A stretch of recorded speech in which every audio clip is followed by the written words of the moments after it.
excited to have Carolyn Baylor, who is an SLP that we've had the opportunity to work with for a number of years. And in fact, along with Cure Dystonia, we were able to fund a project a very important project that Carolyn worked on in helping to develop some new tools to do voice assessment. And Carolyn might touch on that, I don't know. But with that, I'm going to turn it over to Carolyn, and she will run this session.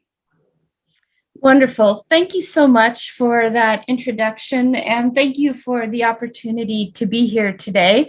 As I'm getting started, I'll just pause here. I'll just do some introductory things here. Kim, let me know if I'm not coming through all right. And I would like to go ahead and share my screen. So let's do that. And I'm going to bring up a slideshow here. And so Kim, I'm just going to do a quick check-in with you. Is that showing up okay? Yes, perfect. Okay, wonderful. I'm just hiding a couple things. And Kim, I will let you know that I do not have chat up. So if anything comes up there that I need to see, let me know. By way of getting started, again, my name is Carolyn Baylor. My pronouns are she, her, hers. I am a Caucasian female. I wear glasses. I have straight brown hair about shoulder length. And today I am wearing a blue jacket over a white shirt. I am coming to you today from the University of Washington. And I like to acknowledge that the University of Washington resides on the historical lands of our Coast Salish people and the many tribes and bands therewith. I'm not sure if we've got other people here from the Pacific Northwest. If we do, you may recognize this picture of our beautiful cherry blossoms that come out on the University of Washington campus every spring. They have just finished a couple of weeks ago, and now all those lovely blossoms are on the ground, but it truly is a glorious time of year for a couple of weeks every year. I would like to particularly thank the various organizations that have supported the work that I'm going to talk about today, chief among them, the National Spasmodic Dysphonia Association and the National Institute on Deafness and Other Communication Disorders, as well as Cure Dystonia Now and the University of Washington. I so enjoyed listening to that panel of researchers that we just had right before this session and hearing about all of the really interesting and exciting physiological research that's being done to see if we can find that long-term treatment or cure for spasmodic dysphonia. And I just wish all of those researchers and others who are working in those areas all the best. Please move ahead with all speed to find that cure.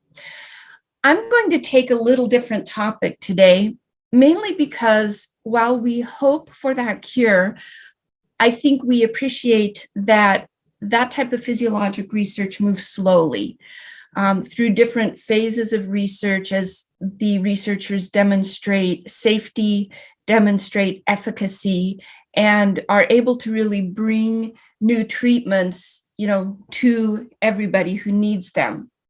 So I'm going to talk a little bit today about what happens between now and when we get those cures and when we get those better treatments, because we know that while we wait for those treatments, all of you still have lives that you are leading. You still have jobs that you have to go to on Monday morning. You still have families that need to be taken care of. You still have volunteer or social activities that you want to be involved in and ways that you want to contribute to the world around you. And we really cannot put life on hold while we wait. So I'm going to talk a little bit from a different perspective and starting with some thoughts about what rehab professionals think about as we approach working with people. So let me just kind of jump in and fill you in a bit. Today, I know we are focusing on the world of voice disorders, most specifically laryngeal dystonia or spasmodic dysphonia, as well as some others may be part of this group, vocal fold paralysis, other types of voice disorders. Now, I am coming to you today as a speech language pathologist or speech pathologist. And voice disorders is one area where speech language pathologists often work, but it's not the only area where we work. For example, in my research, I also work with people with Parkinson's disease, people who have had head and neck cancer that has affected their ability to talk or use their voice, people who have had strokes, people who have multiple sclerosis. And even beyond those diagnoses, the world of speech pathology includes all ages of people living with all different types of communication disorders. As speech pathologists, we are also just one profession in a larger group of professions that are all focused on rehabilitation. So here we broaden our perspective to even think about occupational therapists, physical therapists, prosthetists, other physicians, anybody who world of rehabilitation. And many of those disciplines you are not going to need for your spasmodic dysphonia, but I'm just kind of giving you a little bit of perspective about the world that we as speech pathologists kind of live and work in and think about. So one of the things that we really think about is this concept of disability. What creates disability? And I have on the screen here a picture of a woman in a wheelchair facing a large staircase. And you can easily imagine she may be thinking, I can't get up this staircase in a wheelchair. How can I, get up to the second floor or the third floor where I need to go? This brings up the topic of where do we think that disability comes from? For many, many, many, many decades, generations, long ago, there has been what we call a medical model of disability. And the medical model of disability historically said that the cause of disability is the physical injury or illness or impairment that the person has, and that all intervention should be focused on curing that injury or impairment. So in the case of the picture that I have on the screen here, we would say that the source of disability is that this woman is unable to walk for whatever reason, and all of our efforts should go towards finding a cure that would enable her to walk again. Now, none of us are going to argue with putting forth every effort we can to find cure for illnesses and injuries.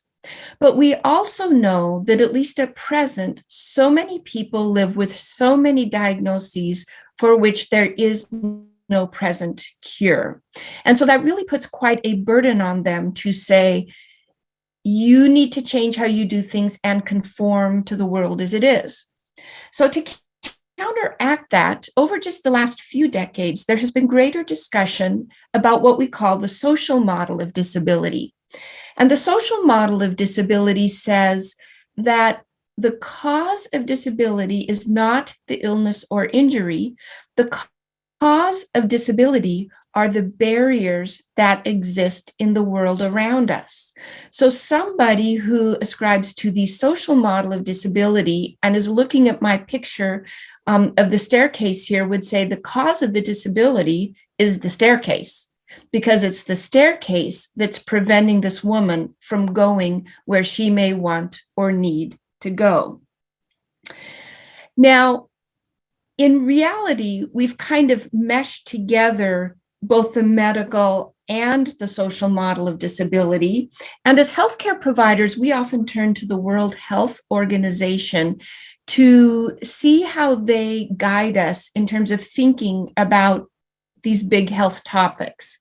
And the World Health Organization currently defines health as a state of complete physical, mental, and social well-being. It is not merely the absence of a physical disease, but it is the well-roundedness of physical, mental, and importantly, social well-being. And when the World Health Organization defines disability, they say it's complex. And it really is an interaction between the features of our physical bodies and the features of the society in which we live. And so we understand that living with health conditions can be very complex, as you very well know. But one of the things that has come out of this influence of the social model of disability and thinking about health and disability, not just in a physical sense, but in a social sense as well, is we now live with the impetus for this idea of universal design.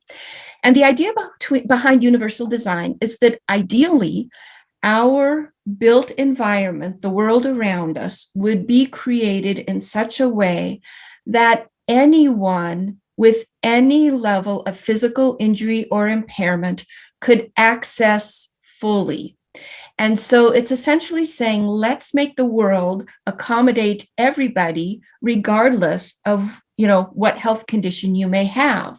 So on the slide here, I have a couple of really common examples. We are very familiar with our streets having the curb cuts or the ramps and those ramps, I'm getting a message, my internet is unstable. I'll keep going, but Kim, let me know if it's a problem. We know that these curb cuts or ramps are initially designed for people who are in wheelchairs and need to be able to cross streets easily. But those ramps are really helpful for a lot of other people as well. I would bet some of you have used those curb cuts to get a baby stroller or a baby carriage across the street, or maybe you've been pulling your rolling luggage along, to catch a train or get through the airport, and those ramps have come in really handy. So they help all of us. I also have on the screen a picture of the automatic sliding doors that you will very commonly see going in and out of medical buildings or the supermarket or various places. Carolyn. And again, those sliding doors, yes? Carolyn, we are Yes? having a little bit of a breakup. One suggestion was maybe to turn your camera off. That might help. I would be if happy that's okay. to turn the camera off. I will stop that and let me know if it continues. Okay? Yes. Thank And you for letting me know that. Okay, so yeah, these sliding doors that we often see, again, they help people who would have trouble navigating opening a door while they have a walker or a cane, but we've all used them as well just when we've got our arms full of boxes or bags or things and we can't open the door. There are other aspects of universal design. For instance, you may be really wondering why I did that introduction at the beginning to tell you what I look like. Well, if there is anybody on this meeting with low vision, they might appreciate knowing a little bit about what I look like. I know now that we've cut my camera, nobody can see what I look like, but you all have a sense. And I'm not sure if you can see it, but I've turned the subtitles on for my talk.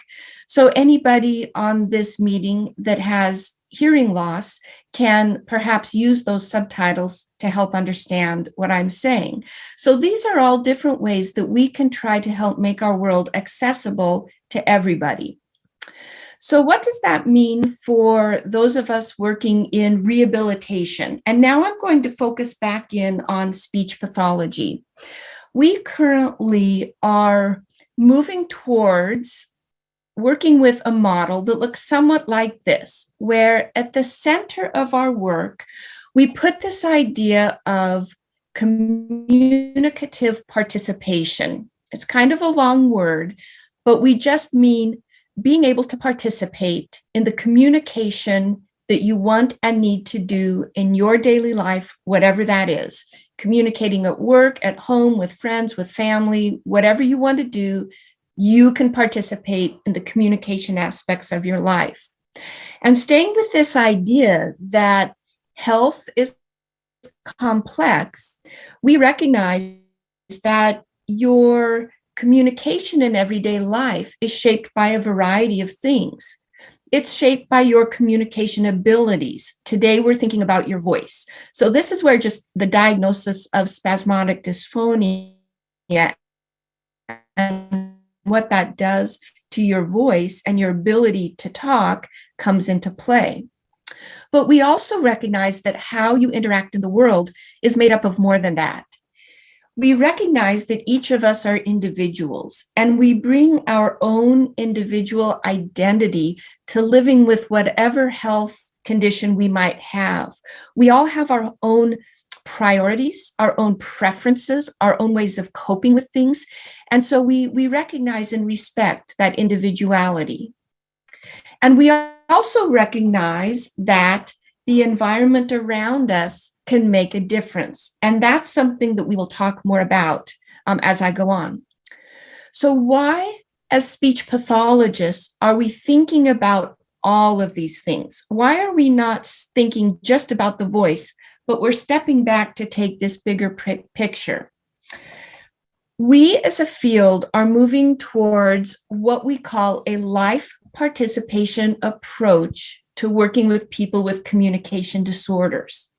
On this slide, I have what's called the life participation approach to aphasia. If you're not familiar with aphasia, it's something very different than spasmodic dysphonia.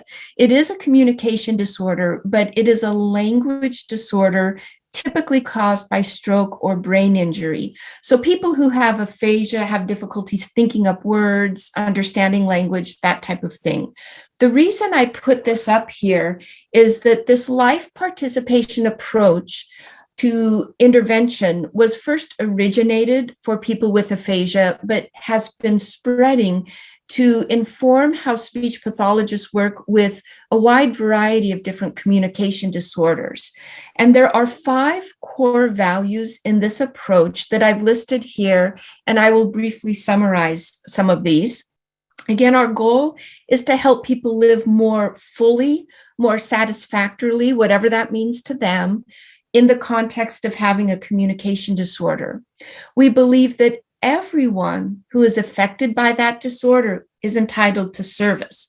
I'm going to focus a lot on that in a few minutes, but that means not only the patient, but family members or others who are impacted by it.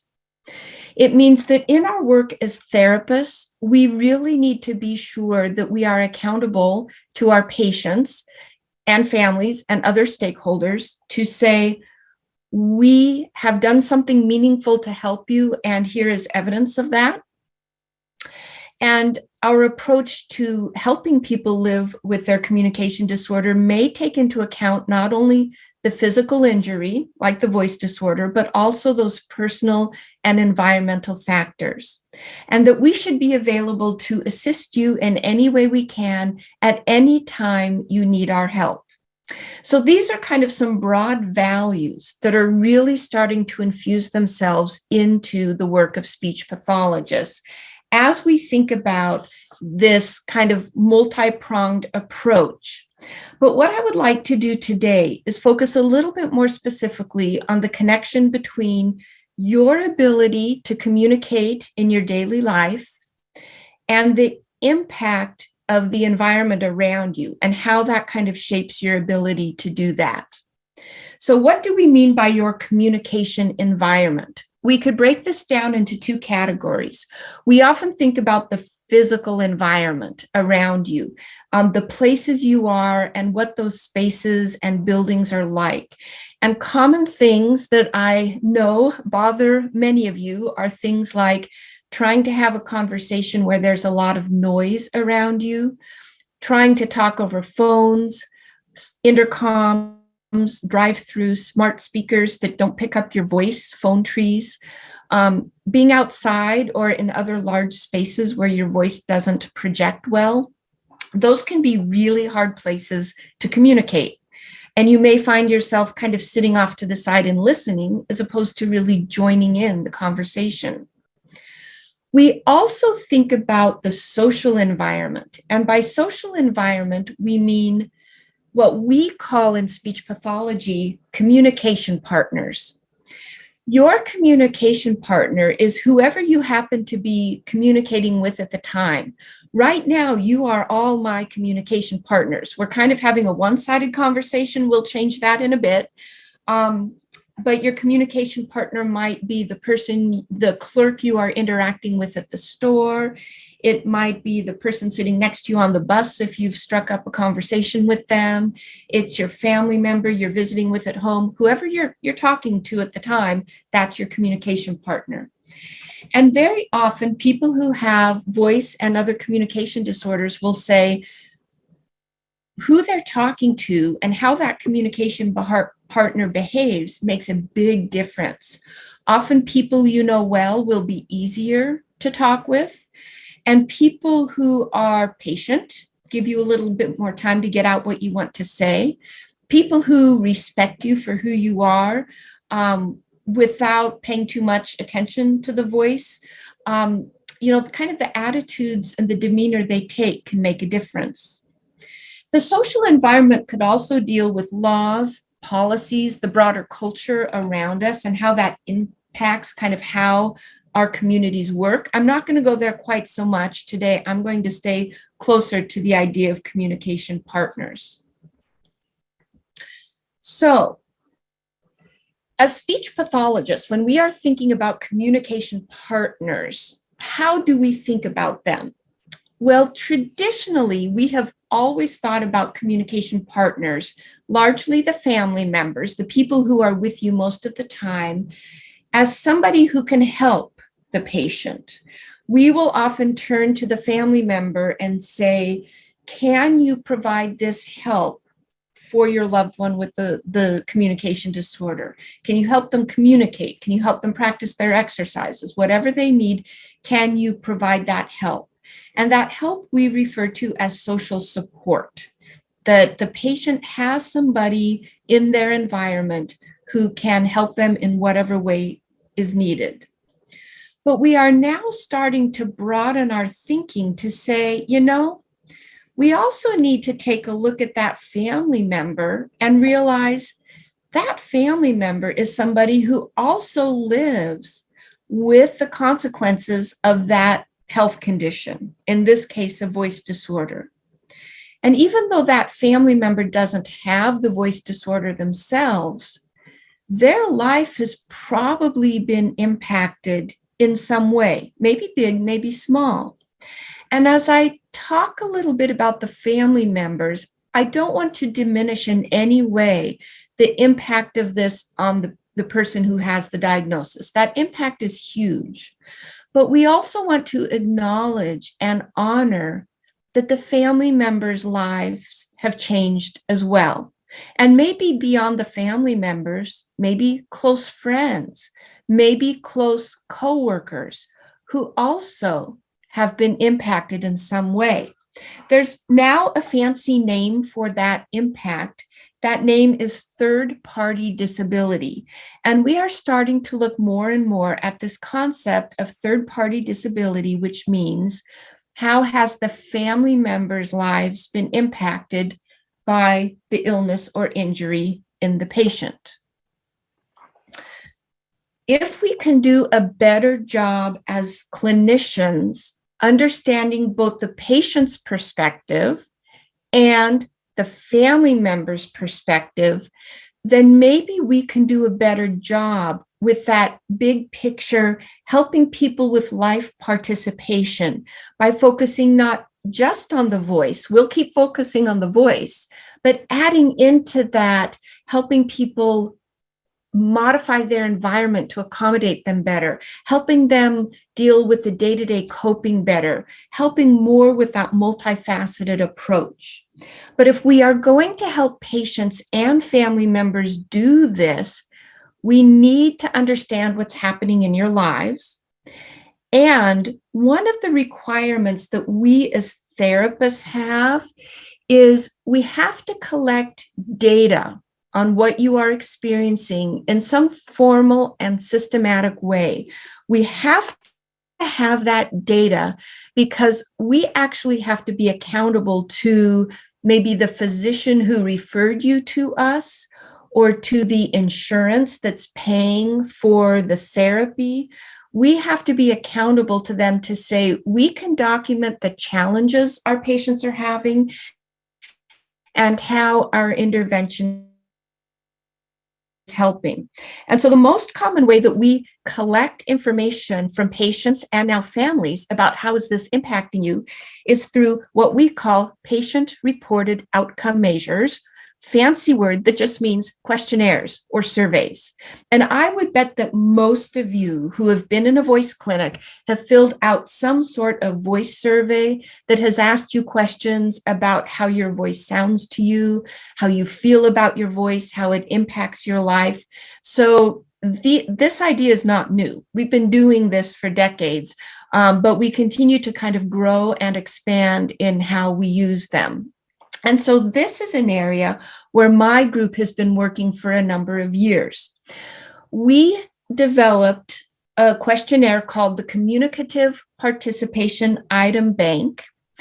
And over the last few years, we have been able to do a study to officially validate this questionnaire for use with people with spasmodic dysphonia. And I particularly want to thank Dr. Michael Pittman and his colleagues who spearheaded the work on this study, as well as the National Spasmodic Dysphonia Association, who was key in helping to fund this. Some of you might have seen this questionnaire. I have it up on the screen. It's not been the most common questionnaire in voice clinics, but some clinics are starting to use it. I'll just share with you a couple items if you are not able to read it. All of the items ask, does your condition interfere with, meaning spasmodic dysphonia? And then it asks you about a variety of conversational situations, and you get to rate on a scale from not at all to very much if you experience interference or difficulty in these situations. For example, does your condition interfere with talking with people you know, talking with people you do not know, communicating in a small group of people, getting your turn in a fast-moving conversation, and various situations? This questionnaire does not ask specifically about voice because it was designed to be useful across a wide variety of communication disorders in adults. So as speech pathologists, we can use this with somebody with a stroke, with Parkinson's, with stuttering, with cancer. And that enables us in our clinics, in our research, to kind of blend our work across disorders when that might be helpful. So one of the things that we have been doing in our group is to say, when people undergo treatment for their voice disorder, does it also improve their report on our questionnaire about how they're doing in communicating in these various situations? So the next two slides show some graphs with some example results from our research. These graphs are not from spasmodic dysphonia. I do have that data. I apologize, I don't have it analyzed and graphed yet, but this is from a study from with people who have vocal fold paralysis. So one paralyzed vocal fold. So in this study, we met with people before they had treatment for their vocal fold paralysis, and we recorded a speech sample from them and had them fill out our survey. And then they went and had whatever treatment that they were going to get. We did not control the treatment. They got their treatment from their physician or surgeon or speech pathologist.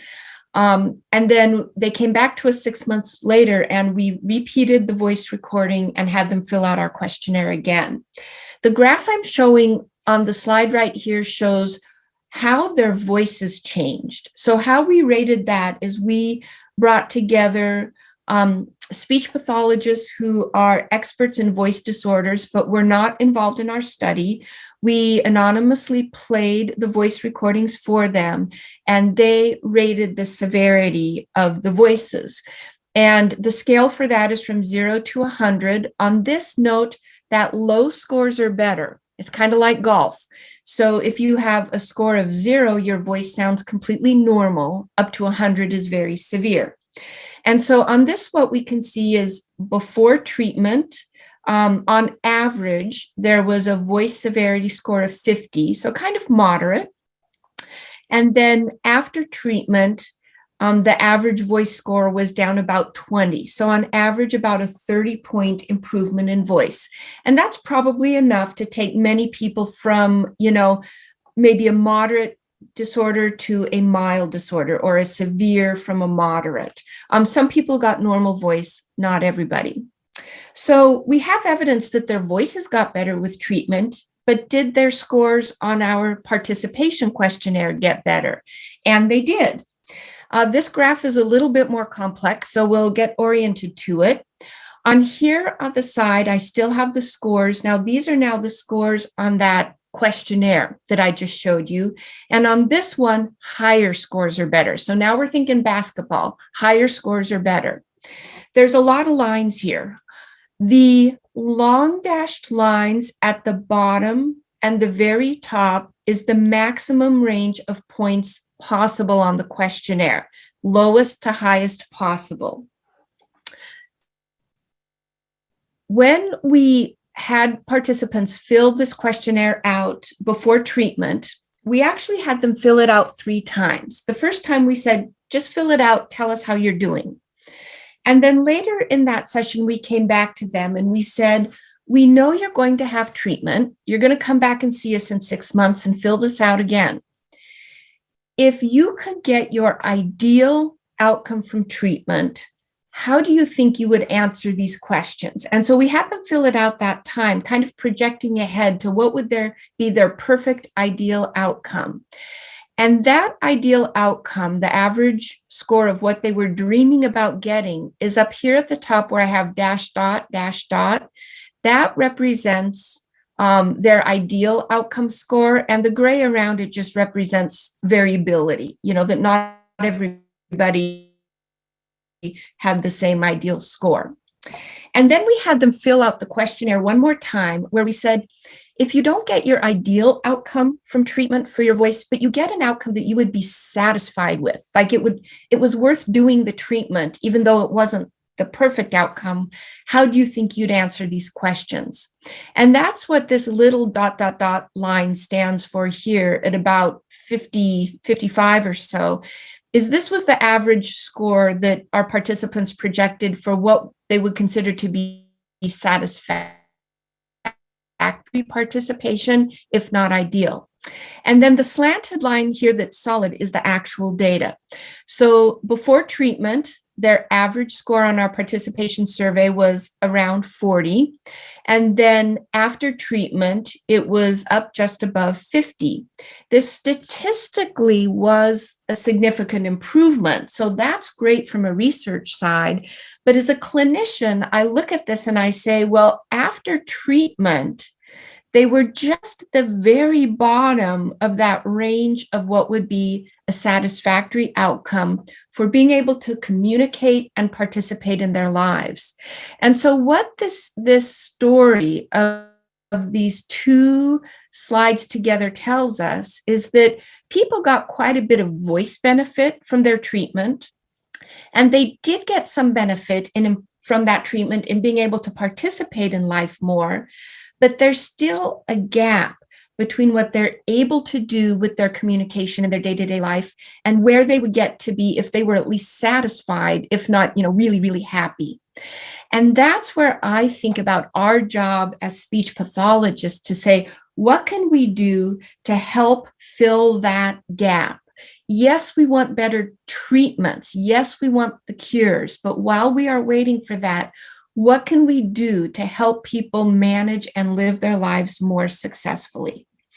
That's going to be a topic that I'm going to postpone a little bit, but where I want to go for kind of the second part of our time here is peel back the hood, open the hood a little bit on the car, and let you peek under that hood to learn a little bit more about how do we put these questionnaires together that we use to try to better understand your experiences and try to make those questionnaires really valid, good data collection tools that can be helpful to drive clinical practice and also helpful in research.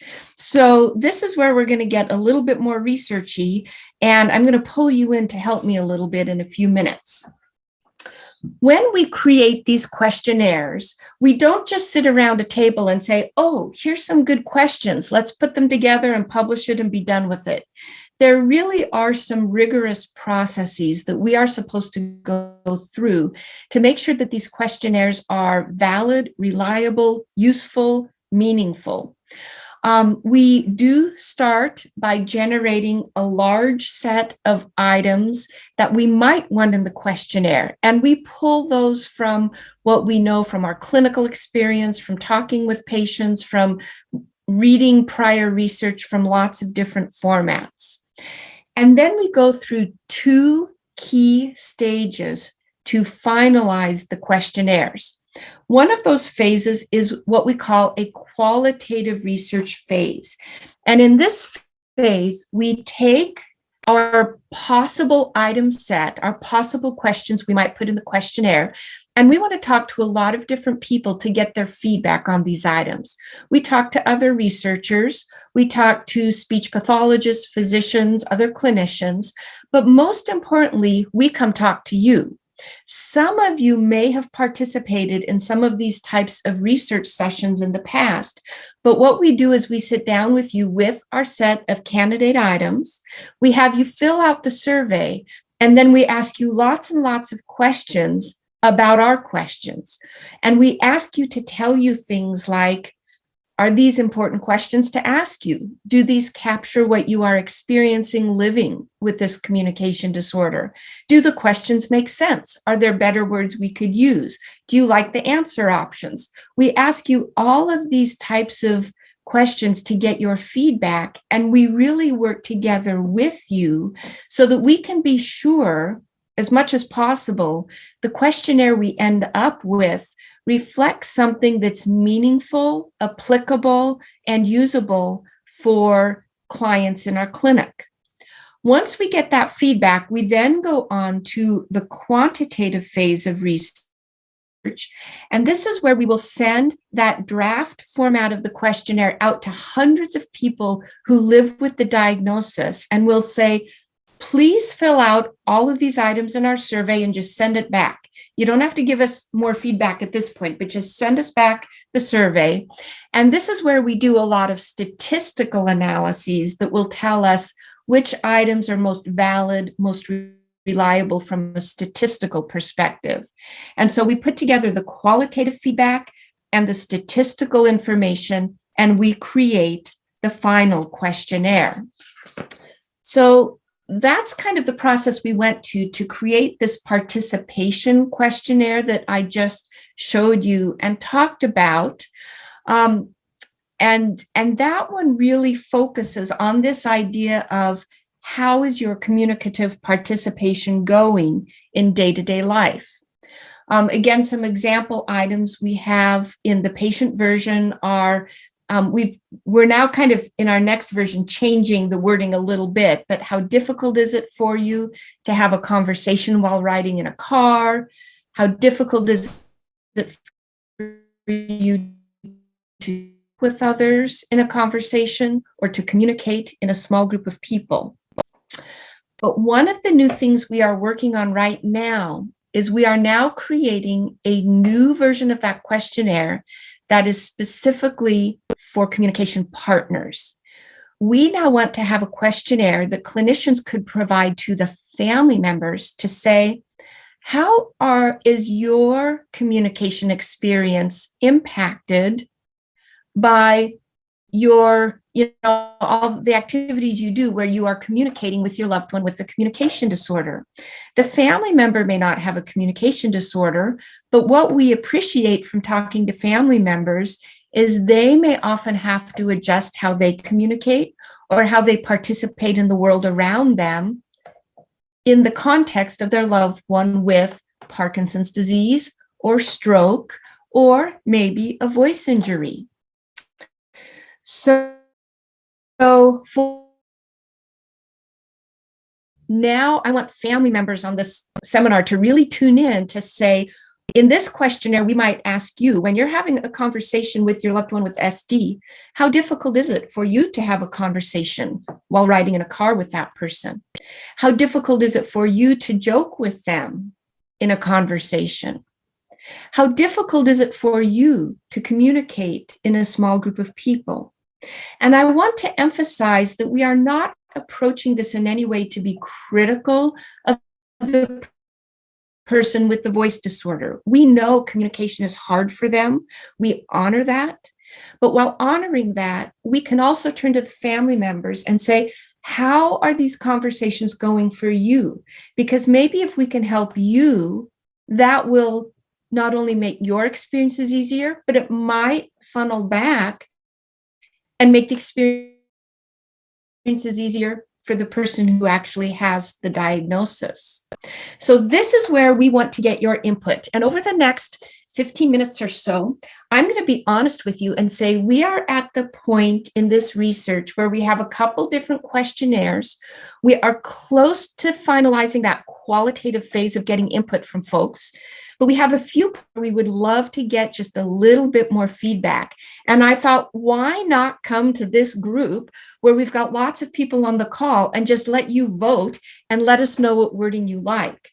So Kim, you have the poll function. And one thing that I'm not sure about is, can people see the poll if I am sharing screen, or do I need to take share screen down? After we launch the poll and people vote, we can then display it, and it should show over the shared screen. So I think we should be okay. Okay, let's just give it a try. And if we need to stop my screen share, we can.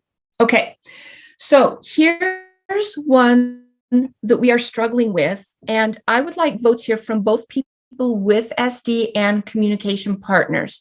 I'll give you what you're going to vote on in a minute. Right now, we have a question that says, how difficult is it for you to communicate quickly? And what we have found as we interview people is that quickly means different things to different people. To some people, it means the conversation is short in duration. For some people, it means it's fast in speed. And so what I would like to try for this first poll is there's going to be a poll option come up, and all it's going to say is you can pick option 1 or option 2. And I would like you to tell me, what does quickly mean to you? If it means short in duration, click option 1. If it means fast in speed, pick option 2. And Kim, I can't see poll function, so you let me know how it's going. Okay, just give me a moment. We'll get that launched. All right, we're launching. Oh, now I can see it. Okay, so again, pick option 1 if quick means short, and option 2 if quick means fast. And we're just going to leave it up for a few seconds here, because I've got about half a dozen of these I'm going to run through. Okay. And are you able to see it now? I am able to see that. So 67% say it means fast, 30% say it means short. Thanks for that. Okay, let's close that poll. So again, from the researchy side of this, that is a little bit of a problem for me, because as a questionnaire developer, I can't have 2/3 of you thinking about one type of situation when you answer the question, and 1/3 of you thinking about a different type of situation, because that would confound our data. So I want to go with the option of fast. And so staying with that, here's our next poll.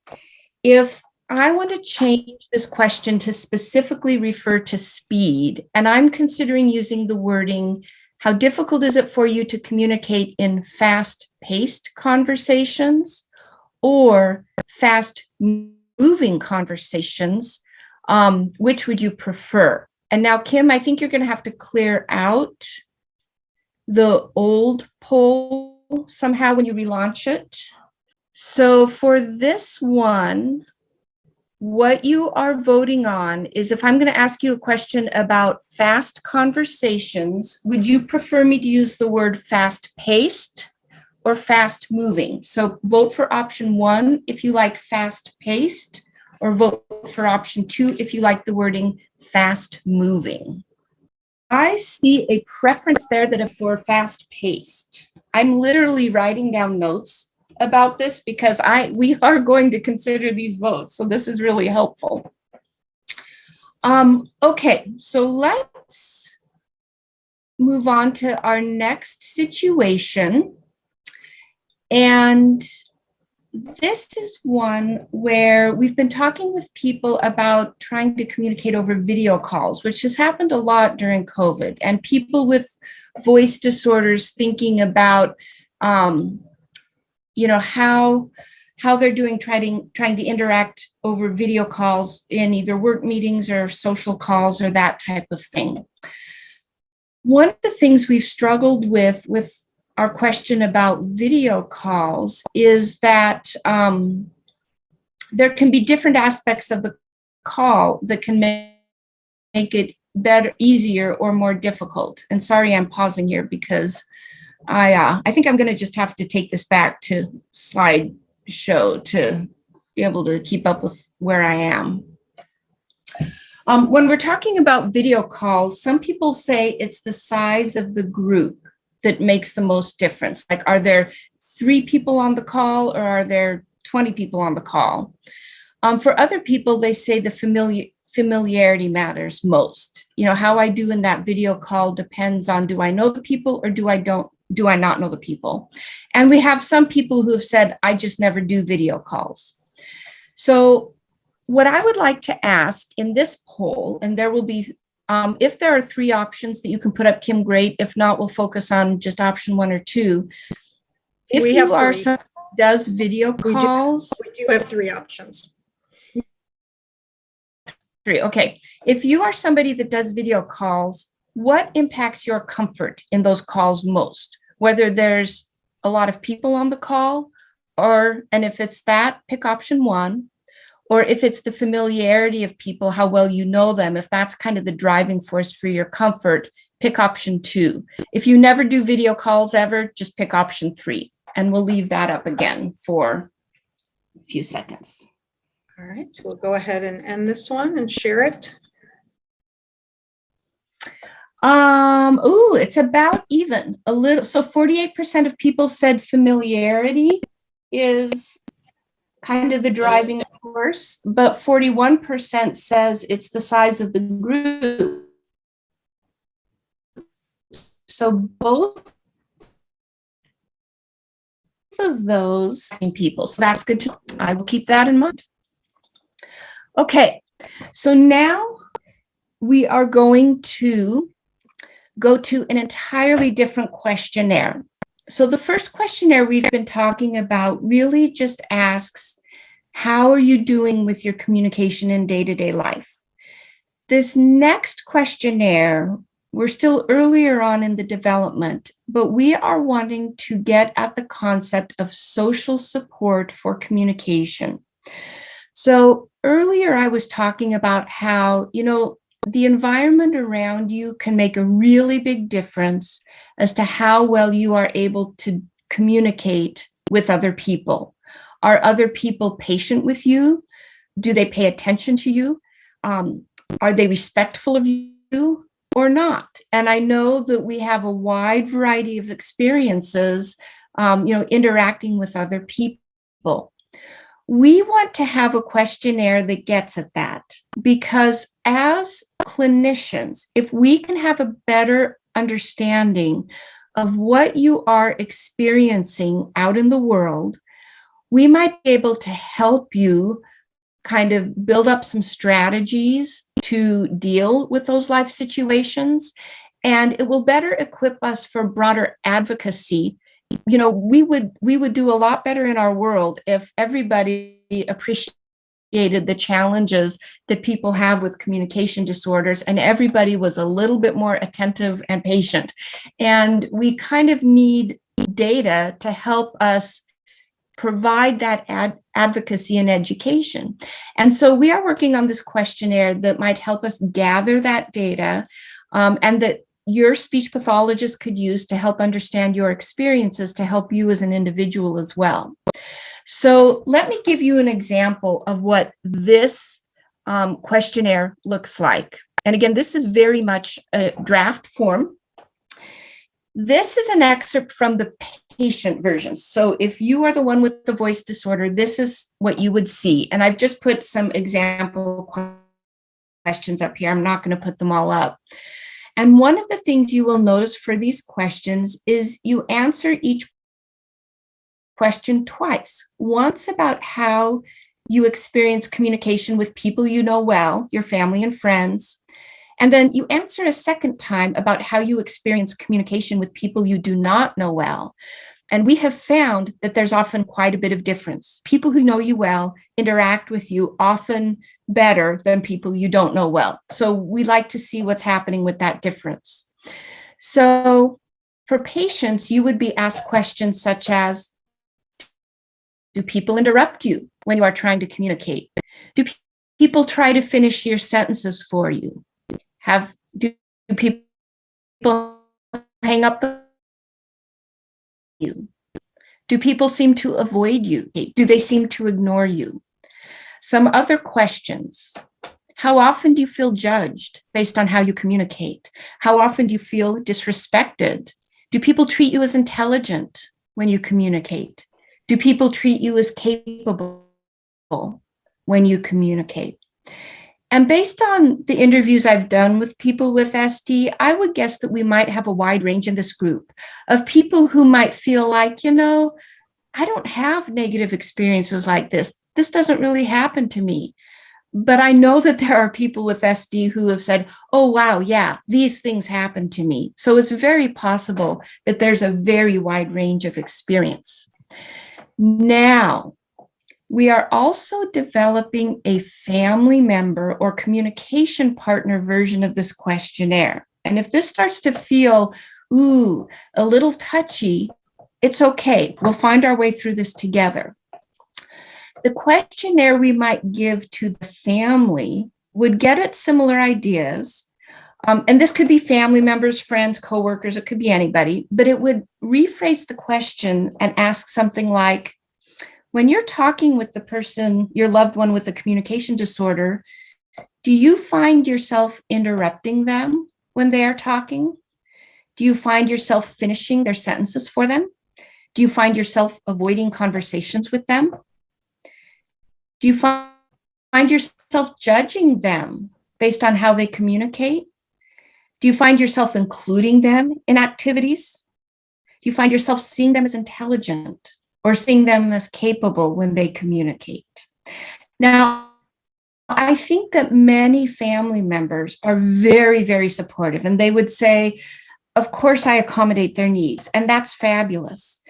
But one of the things we have found doing the qualitative interviews with family members is we have had some family members and friends say, wow, this is making me stop and think about how do I interact with this person with the voice disorder? And maybe am I doing things that are not as helpful as I could be? So it's kind of been a chance for them to reflect and maybe have a conversation about how can I help you communicate? So we've had some sticky items here, and I'm going to show you some examples of sticky items, and then we'll do just a few more votes. One item that we had early in our questionnaire version was about feeling unsafe when you communicate. Some people who have severe communication disorders feel unsafe because of that, because they are not sure that they will be able to call out for help, that they will be able to kind of defend themselves verbally against. But the wording about unsafe didn't resonate with all of our participants. It was too focused on physical safety. And so because of that feedback, we changed the wording to feeling vulnerable. How often do you feel vulnerable when you communicate? That could be physical vulnerability, emotional vulnerability, professional vulnerability. And for the partner version, we ask, do you find yourself helping your loved one to not feel vulnerable when they communicate? So we're kind of working our way through these interviews, getting feedback. I'm going to skip the next slide, but go next to our next polling option, because we have a few more of these items that I would love to have your feedback on. So this vote is only for what I'm calling the patients, the people who have the diagnosis. Family members, your vote comes next. So this one's only for patients. If I can give you the choice between these two options, and this gets at something we're dealing with, is do you like to be asked questions with a positive tone or a negative tone? So this one is, do you like the wording, people seem uncomfortable interacting with you? Which version of the question would you like to be asked better? People seem comfortable, pick option 1, or people seem uncomfortable, pick option 2. Okay, go ahead and end that and share it. Oh, wow, quite even. Okay. That's why Carolyn, I would add that what was interesting is it didn't start out quite even. It was leaning more to the positive, and then kind of at the end, it kind of balanced out. So that was interesting too. That's interesting. Okay. For communication partners, you're getting the same question. I find myself feeling comfortable interacting with this person, or I find myself feeling uncomfortable. So this one, only the family members are answering. So 62% to the uncomfortable. Okay. And I appreciate some of these questions are just uncomfortable to answer. So I appreciate you putting yourself out there for those. Okay, here's the next one. This one is for patients only at the moment. You have your choice of these 3 options, and which do you prefer about being able to join conversations? People let you into conversations is number 1. People invite you into is number 2, is number 3. So they have similar meaning, but which wording do you like better? Number 1, people let you in. Number 2, people invite you in. Or number 3, people include you. Include you is very much the winner, 88%. Great. Okay, so now family members, you get the same question from your perspective. And Kim, I like how you're going ahead and putting up the poll so people can start. So family members only, you are going to choose among these. I find myself letting them into conversations we are having with other people. I find myself inviting them into conversations we have with other people is number 2. Or number 3 is I find myself including them in conversations. Sorry, I have a little grammar mistake there in number 3. Oh, wow, everybody likes the include. Okay, that solved that one. Thank you so much. Okay, next one, and I'm keeping my eye on time, Kim. We'll do a couple more and then jump to some concluding thoughts. So this one is back to patients only. Which one of these do you prefer? Option number 1, people talk over you when you are communicating. Or option 2 is people listen without talking over you when you are communicating. So again, option 1, talk over you, and option number 2 is people listen without talking over you. A little favorable towards number 2. Not a huge difference, but a little bit more favorable towards the listen without talking. Great. Okay, and so then let's go to the family member version, same item. So family members, your option 1 is I find myself talking over them. And your option number 2 is, I find myself listening without talking over them. Which of those do you prefer? Oh, very, very similar. Okay. So this one for patients, which of these options do you prefer? This is about confidence.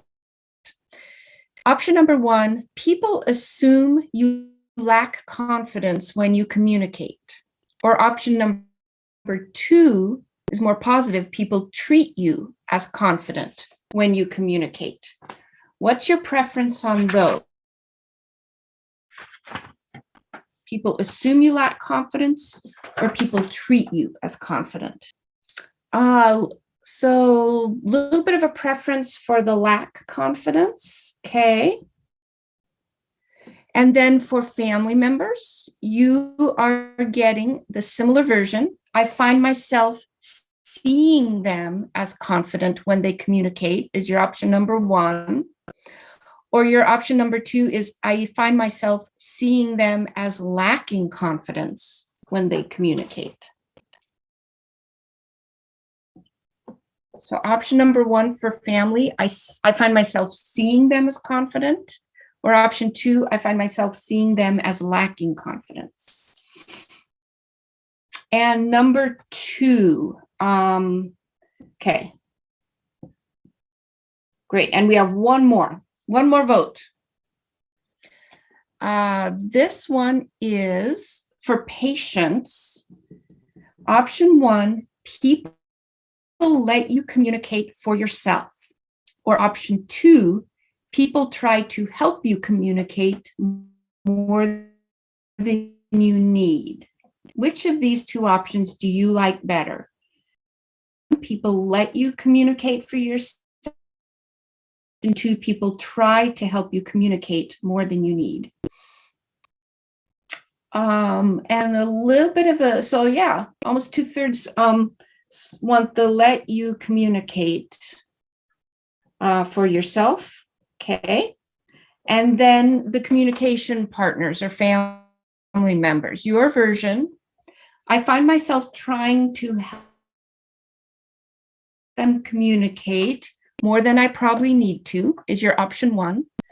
Or your option 2 is, I find myself letting them communicate for themselves without helping them more than they might want. So family members, which do you like? Option 1, I find myself trying to help them communicate more than I probably need to. Or option 2, I find myself letting them communicate for themselves without helping them more than they might want. And so family prefer the trying to help more. Okay. All right. You just all made this wonderful contribution to our project. I appreciate that. My research assistants who've been struggling with this wording will love you. And let me just wrap up in the next 5 minutes or so by talking about where are we going next with these questionnaire projects. We are in the phase of finalizing these qualitative interviews we've been doing with people and collating all the feedback. Again, this is not just with people with spasmodic dysphonia. We are also working with other diagnoses as well. And when we've gathered all this feedback and we think we have the draft of our questionnaire, then we will be moving forward to the second stage of developing these questionnaires, which is the statistical stage. And that's the stage where we are going to need to send these questionnaires out to hundreds of people to have them fill them out. No interview, no qualitative feedback, just fill out the questionnaires and send them back to us. And we will do the statistical analyses that will let us finalize the item choices. So I am unabashedly announcing that we are going to need research participants for this. So if any of you think you might be interested in filling out these surveys to help us out, we would love that. And I have our website for our lab up here. I'll leave it up on the next few slides, and we can also put this out in other forms. We are not ready to send the surveys out yet. That will probably come later this year, end of summer or into autumn. But if you think you'd be interested in filling them out, you can send us an email anytime, and we'll just put you on our list of folks. And when we're ready, we would contact you and say we're ready to go.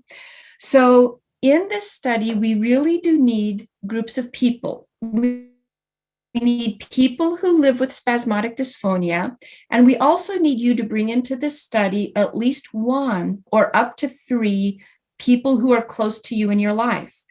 Family members, it can be very close friends.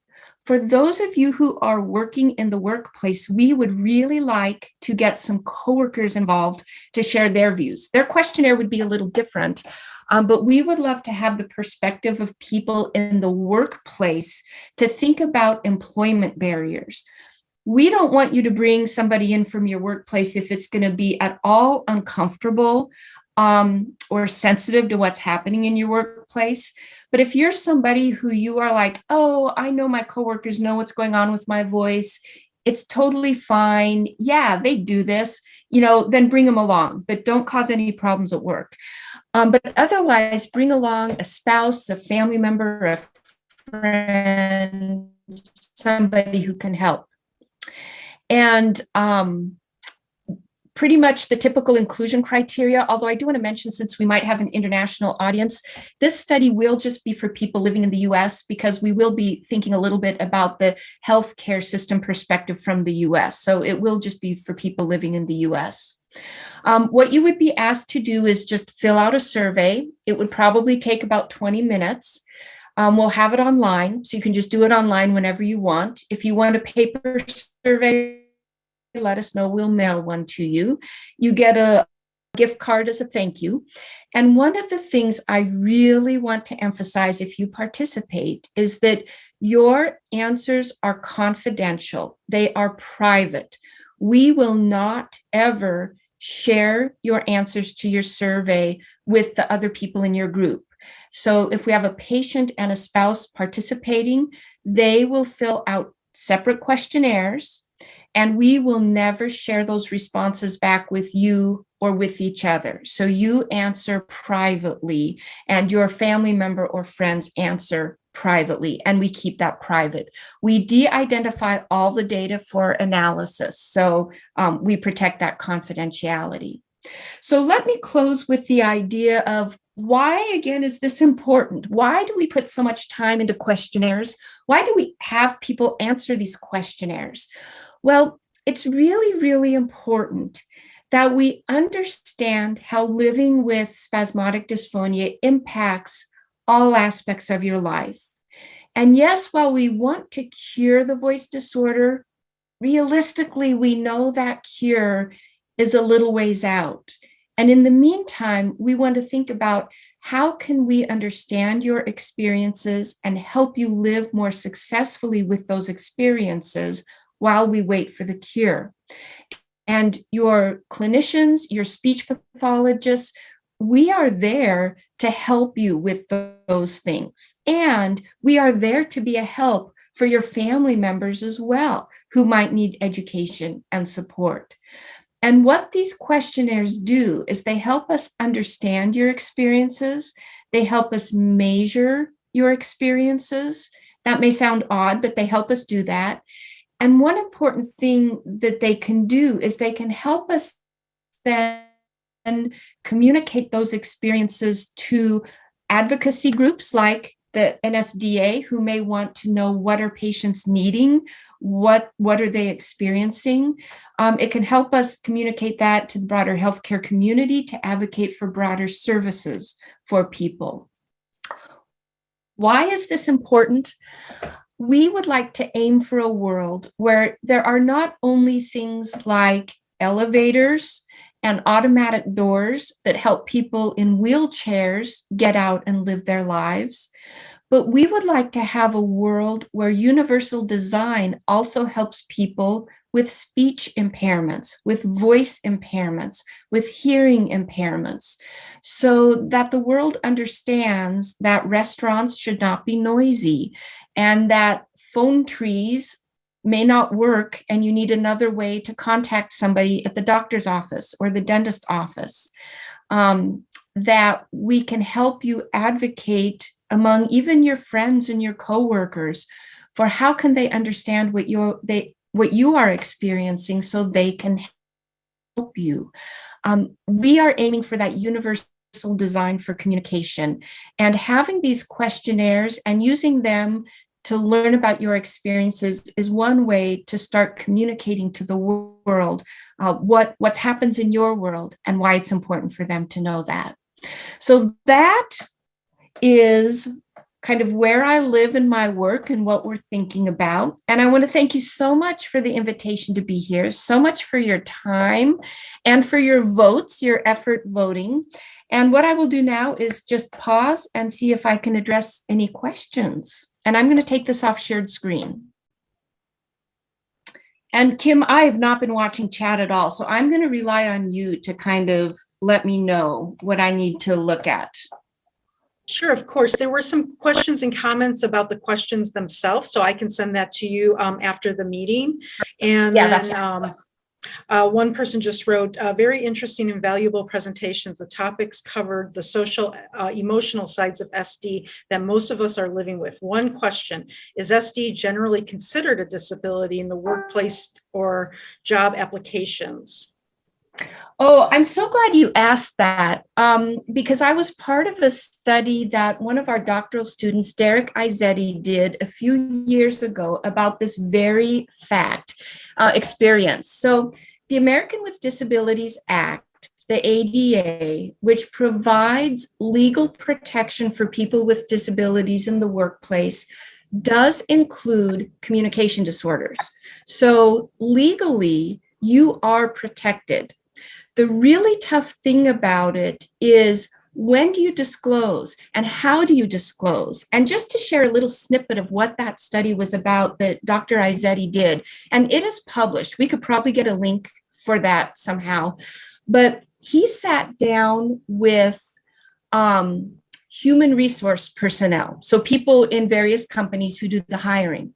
And he played for one group an audio recording of somebody with spasmodic dysphonia when they had very mild symptoms, like in the good phase of their Botox injection. And then for the other group of human resources personnel, he played an audio recording of that same person with SD right before their Botox injection, when their voice would have been, probably at its worst. And then he just asked the human resources personnel to comment on things like, what would you think about hiring this person? And how should this person manage disclosure in the workplace about their voice disorder? And there was way too much to share in the few minutes here, but one of the things that the human resource personnel said is that it's really hard to know when is the right time to disclose things. Because, like, if you were doing a job interview and just meeting this person for the first time, if the person says right off the bat, I have spasmodic dysphonia, that's why my voice sounds this way, then the person interviewing might be distracted, looking up what's spasmodic dysphonia and what does that mean and what does this mean for their reliability at work, etc. But then the same human resources personnel said, but if you don't disclose it, then I'm sitting there the whole time wondering what's going on with this person's voice and what does that mean?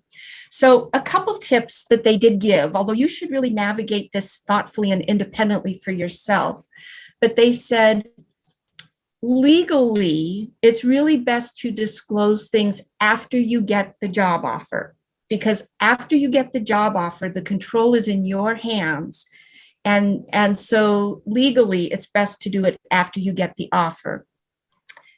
If you are going to disclose earlier than that, it's better to keep that disclosure very short and very positive.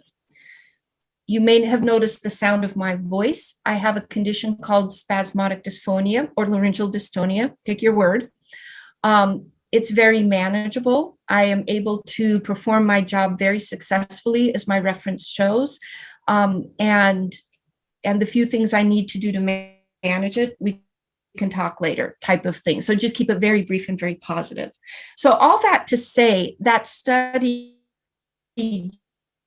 just was really interesting. And I think Kim has put the link up to it. Go take a read if you're interested about it.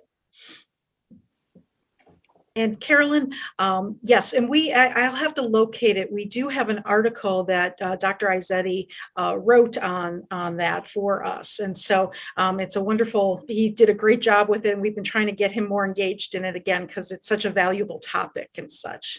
So, but on that note, we probably need to wrap up and get ready for the next session. But thank you so much for this incredible presentation and really just shedding light on the importance of why these scales are necessary and the impact. And I think what was inspiring the most was just the goal of making this communication disorders well known and just general awareness in like other disabilities that are out there. Because as an organization, that is something that we strive to do. So thank you for that.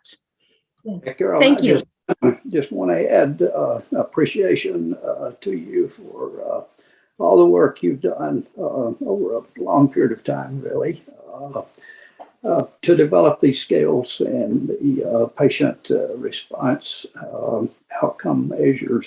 And quickly, as we wrap up, one of the things that we are doing with some of the research projects, and I did not mention this, Dr. Honey's project in collaboration with people at Indiana, but we strongly suggested that they use CPIB in addition to VHI-10 for their pre and post analysis of people for that project. So I think the more we can help to get the message out, I think more SLPs particularly, and some laryngologists will start using both measures and kind of lean more to the CPIB. So again, thanks for all your hard work and efforts, and we just really, really appreciate it.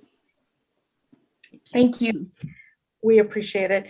And we're going to take a short break, but actually we wanted to share some videos in between the sessions as part of World Voice Day, which is celebrated every year on April 16th.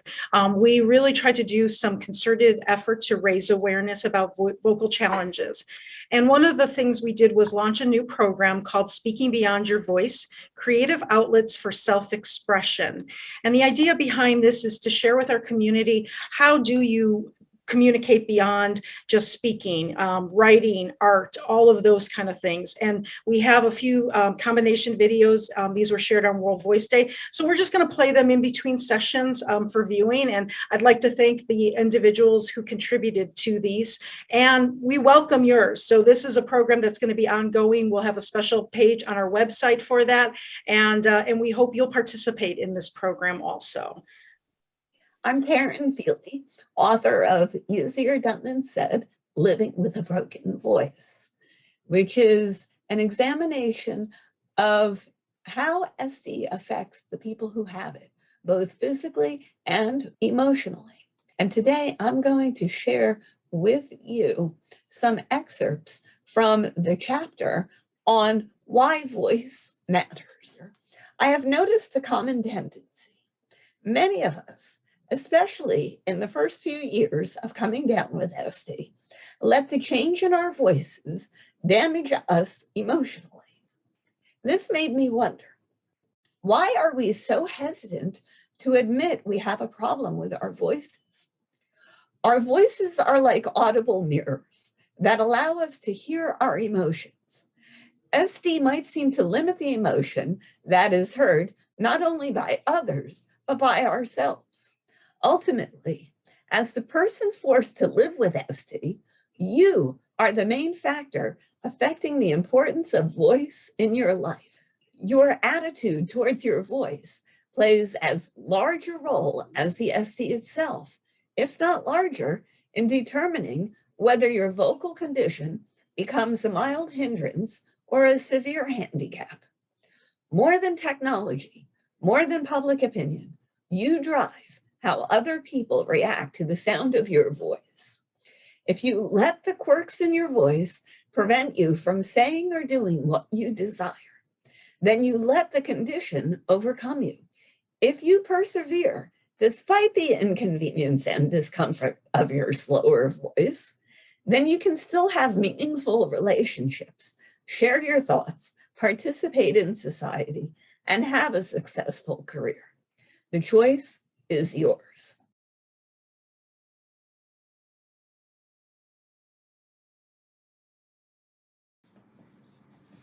Hello, I'm Becky LaCroix, an area contact person in Muskoka, Ontario, Canada.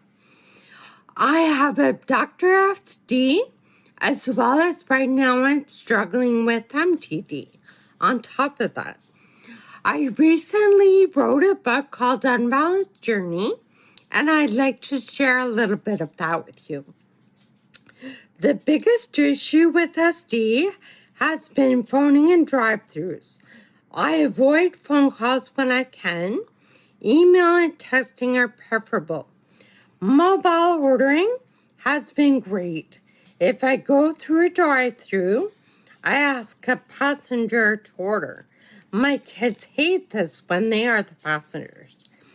It is quite common thing with others with SD as well, and everyone deals with their emotions at their own speed, whether it is reaching out, therapy, or avoidance.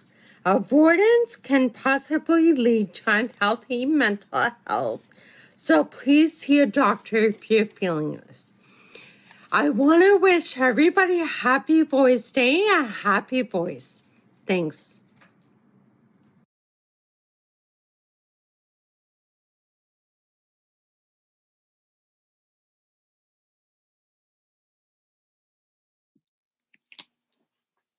Hi, I'm Dot Sowerby. I would like to read a poem that is published in the new book, Speechless. The title is Speaking. I take my voice for granted until I lose it. I think it will be fine. It deceives me. Strangle, choppy, shaky. Low comes forth. Can anyone understand me?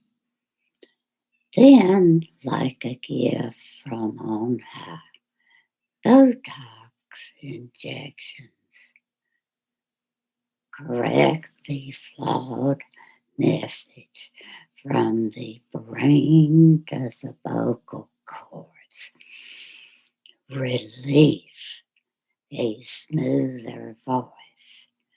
Phone calls, effortless talking. But after 3 months, voice goes downhill. Back for another treatment. Life goes on. Appreciation of friends, joy of family, classes, dining, travel. Even now at age 88, the thrill of running in National Senior Games. My gift is listening to what people say. And my greatest joy is helping people who have a voice condition called spasmodic dysphonia. Thanks for listening.